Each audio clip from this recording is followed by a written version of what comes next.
ஆமென். அல்லேலூயா.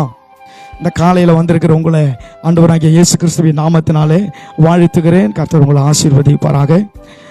எடுத்துக்கொள்ளுங்க. ஆதியாகமத்தின் புத்தகம் 17ஆம் அதிகாரம் 2வது வசனம். 17ஆம் அதிகாரம் 2வது வசனம். சத்தமா வாசிங்க. நான் உனக்கும் எனக்கும் நடுவாக என் உடன்படிக்கையை ஏற்படுத்தி உன்னை மிகவும் திரளாய் பெருக பண்ணுவேன் என்றார். அல்லேலூயா. நான் உன்னை மிகவும் திரளாய் பெருக பண்ணுவேன். என் உடன்படிக்கையை உன் மீது ஏற்படுத்தி உன்னுடன் ஏற்படுத்தி உன்னை மிகவும் திரளாய் பெருக பண்ணுவேன் என்றார். யாருக்கு எப்ப சொல்றாருன்னா 17ஆம் அதிகாரம் 1ஆம் வசனம் வாசிங்க. 1ஆம் வசனம். ஆபிரகாமுக்கு எத்தனை வயசா? 99 வயதான போது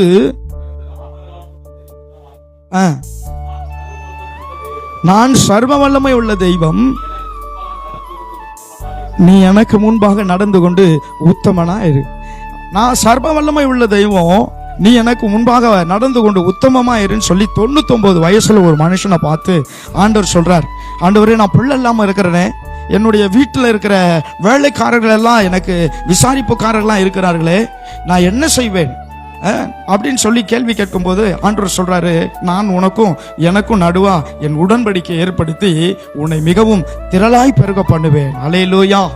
அவர் நம்மை திரளாய் பெருக பண்ணுகிற தெய்வம். இந்த ஆபிரகாமை ஆண்டவர் திரளாய் பெருக பண்ணுவேன்னு சொன்னாரு. அதே போல திரளாய் பெருக பண்ணினார். இன்றைக்கும் ஆபிரகாமுடைய சந்ததிகள் இந்த பூமியில வாழ்ந்து கொண்டு தான் இருக்கிறார்கள். அல்லேலூயா. இஸ்ரவேலர்கள் என்று இன்றைக்கும் வாழ்ந்து கொண்டு தான் இருக்கிறார்கள். பாருங்க, ஆண்டவர் ஒரு காரியத்தை சொன்னா அதை நிறைவேற்றுவார். ஆண்டவர் வாக்குரைக்கிறதுல அவர் என்ன பண்றவர் கிடையாது, அவர் மறந்து போவது கிடையாது. வாக்கு தத்தங்களை ஒரு நாளும் ஆண்டவர் வீணாய் வழங்குவது கிடையாது. அவர் மறந்து போவதும் கிடையாது. ஏதோ ஒரு காரியத்தை சொல்லுவோம் என்று சொல்லுவதும் கிடையாது. கர்த்தர் சொன்னால் அதை நிறைவேற்றுவார். அல்லேலூயா. நிறைவேற்றக்கூடிய காரியங்களை மாத்திரம்தான் அவர் என்ன பண்ணுவாருங்க, சொல்லுவார். அவரால் எல்லாம் முடியும். ஆனா யாருக்கு எதை செய்யணுமோ அதை சொல்லி நிறைவேற்றுவார். அல்லேலூயா. அப்போ நிறைவேற்றுகிற தெய்வம், சொன்னதை நிறைவேற்றுகிற தெய்வம் சொன்னதை நிறைவேற்றினார். அல்லேலூயா சொல்லுங்களேன். பக்கத்துல பார்த்து கை கொடுத்து சொல்லுங்க, ஆபிரகாமுக்கு சொன்னதை நிறைவேற்றினவர் இந்த காலை பொழுதுல உங்களுக்கும் சொல்லுகிறார், அதை நிறைவேற்றுவார். அல்லேலூயா. நமக்கு அவர் நிறைவேற்ற வல்லமை உள்ளவராக இருக்கிறார். இந்த காலை வேளையில கர்த்தருடைய வார்த்தை நமக்கு சொல்லுகிறது, நான் உனக்கும் எனக்கும் நடுவாக என் உடன்படிக்கை ஏற்படுத்தி உன்னை மிகவும் திரளாய் பெருக பண்ணுவேன் என்று சொல்லி. அல்லேலூயா. இந்த காலையில வந்திருக்கிற நமக்கு தான் இந்த வார்த்தை. ஆபிரகாம் 99 வயது, அவனுக்கு சரீரம் செத்து போனது, அவன் வயதானவன், அவரால் ஒன்றும் செய்ய முடியாது. அவருக்கு இதற்கு மேல ஒரு லைஃப் அப்படின்னு சொன்னா அது கஷ்டம்தான்.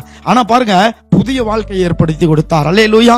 ஆபிரகாமுக்கு புதிய வாழ்க்கையை உருவாக்கி கொடுத்தார். 99 வயசுல வாழ்க்கை முடிய போதுன்னு நினைக்கும் போது, நான் உன்னை திரளாய் பெருக பண்ணுவேன். முடிகிற நேரத்துல தான் ஆண்டவர் என்ன பண்றாருங்க, ஒரு தொடக்கத்தை ஏற்படுத்தி கொடுக்கிறார். இந்த காலை பொழுதுல எல்லாம் முடிஞ்சிருச்சுன்னு நம்ம நினைப்போம், ஒரு புதிய துவக்கத்தை அவர் ஏற்படுத்தி கொடுக்க வல்லமை உள்ளவராக இருக்கிறார். அல்லேலூயா சொல்லுங்களேன். இந்த காலை பொழுது உங்களுக்கு துவங்குகிற இந்த துவக்கம் ஒரு புதிய துவக்கம். பக்கத்துல பார்த்து கை கொடுத்து சொல்லுங்க, இந்த துவக்கம் உங்களுக்கும் எனக்கும் ஒரு புதிய துவக்கமா இருக்கும். அல்லேலூயா. ஏன் புதிய துவக்கமா இருக்கும்? ஆண்டவர் சொன்னாரு, உன்னை திரளாய் பெருக பண்ணுவேன். அல்லேலூயா. 99 வருஷம் ஒரு காரியமும் நடக்கல. 99வது வயசுல ஆண்டவர் சொல்றாரு, உன்னை நான் திரளாய் பெருக பண்ணுவேன். நீ நானும் ஒரு கமிட்மெண்ட் பண்ணுவோம், ஒரு உடன்படிக்கை பண்ணுவோம். அதன் பேரில நான் உன்னை திரளாய் பெருக பண்ணுவேன். அல்லேலூயா. நம்ம தேவன் பாருங்க, முடிவுன்னு நினைக்கிற இடத்துல தான் ஒரு புதிய தொடக்கத்தை கொடுக்கிறவர். இந்த காலை பொழுதுல உங்களுக்கு புதிய துவக்கத்தை அவர் கொடுக்க உண்மையுள்ளவராக இருக்கிறார். அதனாலதான் இந்த வசனத்தை இன்னைக்கு நம்ம தியானிக்கிறோம். எத்தனையோ வேதாகமத்துல 66 புத்தகங்கள் உண்டு, எத்தனையோ ஆயிரக்கணக்கான வசனங்கள் உண்டு, வார்த்தைகள் உண்டு. இந்த காலையில, இந்த திங்கக்கிழமை காலையில நம்ம இந்த வார்த்தையை தியானிக்கிறோம்னா இதுக்குள்ள ஒரு ரகசியம் உண்டு. ஏன்னா ஆபிரகாமை நினைவு கூர்ந்தவர் இந்த காலையில உங்களை என்னை நினைவு கூறுகிறார். அல்லேலூயா. அதனால நமக்கு இது ஒரு புதிய துவக்கம். இதுக்கு முன்னால உள்ள நாட்கள் எப்படி எனக்கு தெரியாது. இந்த நாள் எனக்கு புதிய நாள், புதிய துவக்கம், புதிய ஆசீர்வாதத்தோடு நான் இன்றைக்கு பயணம் செய்ய போகிறேன். அல்லேலூயா. நம்ம பயணம் புதிய ஆசீர்வாதத்தின் பயணமா இருக்கும். முடிய போதுன்னு நினைச்ச உனக்கு ஒரு புதிய பயணத்தை ஆண்டவர் காண்பித்து கொடுத்தார், புதிய துவக்கத்தை காண்பித்து கொடுத்தார். உன்னை மிகவும் திரளாய் பெருக பண்ணுவேன். நான் உன்னை நிறைய மல்டிப்ளை ஆக பண்ணுவேன். உன்னுடைய பெருக்கம் பெரியதா இருக்கும், திரளா இருக்கும். அதுக்கு தான் ஆண்டவர் எடுத்துக்காட்டா சொன்னாரு, வானத்து நட்சத்திரங்களை பாரு என்ன கூடுமா, கடற்கரை மணலை பாரு என்ன கூடுமா, இதை காட்டிலும் இதை போல நான் உன்னையும் உன் சந்ததியும் திரளாய் பெருக பண்ணுவேன் அப்படின்னு சொல்லி. அல்லேலூயா. பெருக பண்ணுகிற தெய்வம் உங்களோடு கூட இருக்கிறார். இந்த காலை பொழுதுல பெருக்கமே இல்லை வாழ்க்கையில, வளர்ச்சியே இல்லை வாழ்க்கையில, ஆவிக்குரிய வாழ்க்கையில ஒரு வளர்ச்சி இல்லை, பொருளாதாரத்துல ஒரு வளர்ச்சி இல்லை, சரீர ஒரு முன்னேற்றம் இல்லை, என்னுடைய வாழ்க்கையெல்லாம் கொஞ்சம் அப்படியே டவுனா இருக்கிற மாதிரி தான் இருக்கு, அப்படியே தான் போய்கிட்டு இருக்குது அப்படின்னா, இந்த காலை பொழுதுல உங்களை பெருக பண்ணுகிற தெய்வம், உங்களை வர்த்திக்க பண்ணுகிற தெய்வம், உங்களை உயரச் செய்கிற தெய்வம் இந்த காலையில சொல்லி இருக்கிறாரு, நான் உன்னை திரளாய் பெருக பண்ணுவேன். அல்லேலூயா. வலது கையை உயர்த்தி சொல்லுங்க, அவர் என்னை திரளாய் பெருக பண்ணுவார். அவருடைய பெருக்கம் என்னுடைய வாழ்க்கையில ஆசீர்வாதத்தை கொடுக்கும். அல்லேலூயா. அவர் நம்மை பெருக செய்கிற தெய்வம். கவலையே பட வேண்டாம். பாருங்க, முடியும் போது அவ்வளவுதான் நினைக்கிற இடத்துல தான் ஒரு துவக்கம். அல்லேலூயா. பாருங்க, ஒன்னும் இனி முடிஞ்சிருச்சு அவ்வளவுதான், பெரிய துவக்கம் இல்லை இல்லை, இனிதான் உன் வாழ்க்கையில துவக்கம் இருக்கிறது என்று சொல்லி கர்த்தர் சொன்னார். அதே போல நம்முடைய கர்த்தர் பாருங்க ஆசீர்வதிக்கிறார்னா, பாருங்க அவர் எப்படிப்பட்டவர், அவரு ஆள் பார்த்து ஆசீர்வதிக்கிறவர் அல்ல. அல்லேலூயா. யாரைய வேண்டுமானாலும் ஆசீர்வதிக்க வல்லமை உள்ளவர். ஆள் பார்த்து இவங்கள தான் ஆசீர்வதிப்பேன் அவங்கள தான் ஆசீர்வதிப்பேன் சொல்றவர் இல்ல. அவர் தெரிந்து கொண்ட எல்லாரையும் ஆசீர்வதிக்கிறவர். அவர் பூமியில் இருக்கிற எல்லாரையும் ஆசீர்வதிக்க சித்தம் உள்ளவர். ஆனா பாருங்க, தெரிந்து கொள்ளப்பட்டவர்களை விசேஷமாய் ஆசீர்வதிக்கிறார். அல்லேலூயா. அன்றைக்கு ஆபிரகாமை ஆண்டவர் ஒரு நோக்கத்திற்காக தெரிந்து கொண்டார். இன்றைக்கு உங்களையும் என்னையும் கிறிஸ்துவுக்குள்ளாக நம்மை தெரிந்தெடுத்திருக்கிறார். கிறிஸ்துவுக்குள்ளாக நாம் தெரிந்தெடுக்கப்பட்டதுனால நாமும் திரளாய் பெருக பண்ணுகிற ஆசீர்வாதத்திற்கு சுதந்திரவாளிகளாக இருக்கிறோம். அல்லேலூயா. நான் காலையில எழுந்துச்ச உடனே நேத்து நடந்ததை வாழ்க்கையில, நேத்து பிளஸோ மைனஸோ என்ன நடந்ததோ அதை வேண்டாம், இன்னைக்கு என் வாழ்க்கையில என்ன நடக்க போகுது தெரியுமா? திரளாய் பெருக பண்ணுகிற தெய்வம் என் வாழ்க்கையில எனக்கு ஒரு பெருக்கத்தை கொடுக்க போகிறார், எனக்கு ஒரு ஆசீர்வாதத்தை கொடுக்க போகிறார் என்கிற உணர்வு நமக்கு என்ன பண்ணிடணும், வந்துடணும். அல்லேலூயா. ஆபிரகாமை திரளாய் பெருக பண்ணுகிறேன்னு சொன்னார்னா, ஆபிரகாம் மீது அவருக்கு அவ்வளவு பற்று, ஆபிரகாம் மீது அவ்வளவு நேசம், ஆபிரகாமை ஆசீர்வதிக்க வேண்டும் என்பது தேவனுக்கு பிரியம். அல்லேலூயா. இஸ்ரவேலை ஆசீர்வதிப்பதே தேவனுக்கு பிரியமான காரியமா இருந்தது. இன்றைக்கு கிறிஸ்துவுக்குள்ளாக நமக்கு புதிய இஸ்ரவேலர்களா இருக்கிற உங்களையும் என்னையும் ஆசீர்வதிப்பதே அவருக்கு பிரியம். ஆகவே கவலைப்பட வேண்டாம், சோர்ந்து போக வேண்டாம், ஏதோ ஒரு நினைவை கொண்டு ஒரு வாழ்க்கையை நடத்த வேண்டாம். இன்றைக்கு இந்த வசனம் நம்முடைய நினைவா இருக்கட்டும். என்னை பெருக பண்ணுவேன் என்று கர்த்தர் சொல்லி இருக்கிறார். எல்லா காரியங்கள்லயும் எனக்கு ஒரு பெருக்கம் தான் வரும். ஒரு நாள் எனக்கு ஒரு முடிவு வராது, எனக்கு ஒரு நாளும் ஒரு அபந்தம் வராது, ஒரு நாள் எனக்கு லாஸ் வராது, குறைவு வராது, பெருக்கம் தான் வரும். நெருக்கம் வராது, பெருக்கம் தான் வரும். அல்லேலூயா. இந்த காலை பொழுதுல உங்களை நெருக்கத்தின் மத்தியில கர்த்தர் அழைத்திருக்கிறார். உங்களுடைய சோதனையின் மத்தியில கர்த்தர் உங்களை அழைத்திருக்கிறார். உங்களுடைய அடுத்து என்ன செய்வது என்று தெரியாத சூழ்நிலையின் மத்தியில கர்த்தர் உங்களை அழைத்திருக்கிறார். கர்த்தர் உங்களுக்கு பெருக்கத்தை கொடுக்கும்படி அழைத்திருக்கிறார். அழைத்த தெய்வம் ஒன்றுமில்லாமல் நம்மை அனுப்புவது கிடையாது, பெருக்கத்தை நமக்கு கொடுத்து அனுப்புகிறார். அல்லேலூயா. இந்த காலை பொழுது நம்முடைய வாழ்க்கையின் பெருக்கத்தை அனுபவிக்கிற பொழுதா இருக்கட்டும். கர்த்தர் என்ன அளவில்லாமல் ஆசீர்வதித்து என்னை பெருகவே பெருக பண்ணுவார். எனக்கு அநேக பெருக்கம் என்னுடைய வாழ்க்கையில வரும். என்னுடைய பிசினஸ்ல ஒரு பெருக்கம் வரும், என்னுடைய ஆவிக்குரிய வளர்ச்சியில ஒரு பெருக்கம் வரும், என்னுடைய ஊழியத்துல ஒரு பெருக்கம் வரும். நான் பெருகுவேன், நான் பெருகுவேன். அல்லேலூயா. நான் பெருகுவேன் அப்படின்னு காலையில சொல்லணும். நான் பெருக்கம் அடைவேன், என் தேவனால் நான் பெருக்கம் அடைவேன். என் தேவன் நிச்சயம் என்னை பார்த்து கொண்டிருக்கிறார். பாருங்க, ஆண்டவர் சொல்றாரு, நீ எனக்கு முன்பாக நடந்து கொண்டு உத்தமனாயிரு அப்படின்னு சொல்லிட்டு அவர் எதிர்பார்க்கிறது அதுதான், உத்தமத்தை எதிர்பார்க்கிறாரு. சொல்றார், நீ எனக்கு முன்பு நடந்து கொண்டு உத்தமனாயிரு. அப்ப இவன் சொல்றான், ஆண்டவரே நான் உத்தமனா இருக்கிறேன், ஆனா எனக்குன்னு ஒண்ணுமே கிடையாது ஆண்டவரே. ஒரு விரக்தியில வாழ்றான். அவனுக்கு ஒண்ணுமே கிடையாதுன்னு சொல்லும் போது அவன் செல்வ சீமானா இருக்கிறான். 13ஆம் அதிகாரத்துல அவன் பெரிய சீமானா இருக்கிறான். 17ஆம் அதிகாரத்துல அவன் சொல்றான், எனக்குன்னு என்ன இருக்கு அப்படின்றான். அப்ப அவனுக்குன்னு அவன் எதிர்பார்த்தது என்ன? எனக்கு பணம் இருக்குது, காசு இருக்குது, புகழ் இருக்குது, எல்லாம் இருக்குது, ஆனா எனக்கு பேர் சொல்ல ஒரு வாரிசு கிடையாது. ஒரு பெரிய ஒரு கலக்கம். இந்த சூழ்நிலையில அவன் இருக்கும்போது ஆண்டவர் சொன்னாரு, நான் உன்னை திரளாய் பெருக பண்ணுவேன். எனக்கு என்ன இருக்கு அப்படின்னு கேட்டவனுக்கு, உனக்கு என்ன வேணும், உனக்கு என்ன இல்லை நீ நினைக்கிற, நீ நினைத்ததை காட்டிலும் பல மடங்கு, 1000 மடங்கு நான் உன்னை ஆசீர்வதிப்பேன். அல்லேலூயா. வலது கையை உயர்த்தி சொல்லுங்க, 1000 மடங்கு.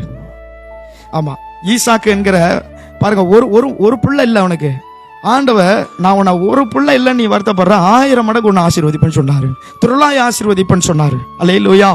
பாருங்க, உத்தமமா இரு, நான் உன்னை ஆசீர்வதிப்பேன்னு சொன்னவர். இந்த காலை பொழுதுல கிறிஸ்துவுக்குள்ளாய் நாம் நீதிமான்களா இருக்கிறோம். நம்மை திரளாய் ஆசீர்வதிக்க அவர் வல்லமை உள்ளவரா இருக்கிறார். ஒருவேளை நம்ம இதே மாதிரி சூழ்நிலையில இருக்கலாம்.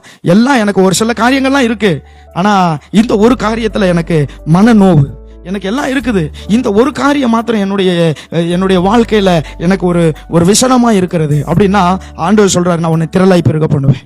எந்த காரியமா இருக்கட்டும் திரளாய் பெருக பண்ணுகிற தெய்வம் நம்மோடு கூட இருக்கிறார். கண்களை மூடி, ஆண்டவரே என்னை திரளாய் பெருக பண்ணுகிற தெய்வம் நீர். ஆண்டவரே கண்களை மூடி சொல்லுவோமா, என்னை திரளாய் பெருக பண்ணுகிற தெய்வம், உங்களை திரளாய் பெருக பண்ணுகிற தெய்வம். இந்த காலை பொழுதுல ஆண்டவர் ஆபிரகாமுக்கு கொடுத்த அதே வார்த்தையை நான் உனக்கும் எனக்கும் நடுவா என் உடன்படிக்கை ஏற்படுத்தி உன்னை மிகவும் திரளாய் பெருக பண்ணுவேன் சொன்னாரே.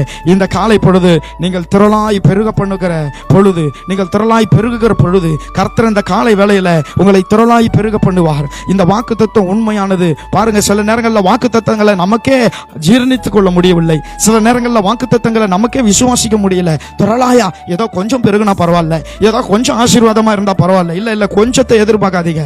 கர்த்தர் உங்களை திரளாய் பெருக பண்ணுவேன் சொல்லி இருக்கிறார். விசுவாசிக்கிறீங்களா? நம்ம வாழ்க்கையில விசுவாசம் மட்டும் தான் வேணும். அவன் இருக்கிறான், இவன் இருக்கிறான், இப்படி நடக்குது அப்படி நடக்குது, நான் எப்படி பெருக முடியும்? இந்த எண்ணம்லாம் இருக்கவே கூடாது. எப்படி நடக்கும், எப்படி கிடைக்கும்ங்கிற எண்ணமே நம்ம வாழ்க்கையில் வரக்கூடாது. என் தேவனால் நான் பெருகுவேன், என் தேவனால் எல்லாம் கிடைக்கும், என் தேவன் வாக்கு பண்ணினால் அதை நிச்சயம் நிறைவேற்றுவார். நான் உங்களுக்கு சொல்றேன், பெருக்கமில்லாத உங்களுடைய வாழ்க்கையில ஒரு பெருக்கம் இந்த காலை பொழுதுல கர்த்தர் கொடுக்கிறார். நெருக்கத்தின் மத்தியில் வந்திருக்கிற உங்க வாழ்க்கையில நெருக்கங்களை எல்லாம் எடுத்து போட்டு விசாலமான வாழ்க்கை, உங்களுக்கு ஒரு விசாலமான பாதையை உங்களுக்கு அவர் உருவாக்கி கொடுக்கிறார். இந்த காலை பொழுது ஆபிரகாமுக்கு வாக்கு பண்ணின தெய்வம் உங்க வாழ்க்கையில வாக்கு பண்ணுகிறார். நான் உன்னை திரளாய் பெருக பண்ணுவேன், உன்னை யாரும் குன்றி போக பண்ண முடியாது, உன்னை எந்த காரியமும் உன் வளர்ச்சியை கெடுக்க முடியாது, எந்த உபத்திரவம் உங்க வளர்ச்சியை கெடுக்க முடியாது, எந்த பிசாசும் உங்க வளர்ச்சியில கை வைக்க முடியாது. நான் உன்னை பெருக பண்ணுவேன் என்று கர்த்தர் சொல்லி இருக்க, யார் உங்கள் பெருக்கத்தை தடை செய்ய முடியும்? யார் உங்களை தள்ளி வைக்க முடியும்? யார் உங்களை கீழே தள்ள முடியும்? யார் உங்களை மட்டம் தட்ட முடியும்? மட்டம் தட்டினவர்கள் மத்தியில